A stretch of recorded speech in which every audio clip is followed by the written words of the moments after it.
Selamünaleyküm arkadaşlar. Bir tane de maşınımız koşulup aparata.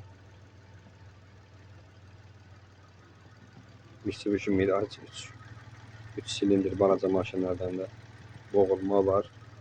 Çeşme problemi var, inşallah ki aradan kalkar. İsteyen əlaqə saxlaya bilər.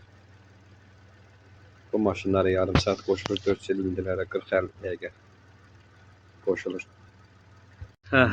Gaz ver.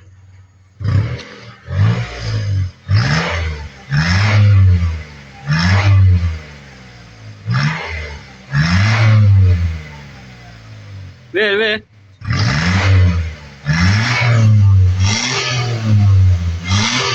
Ver ver ver ver. Gaz ver. Gaz ver.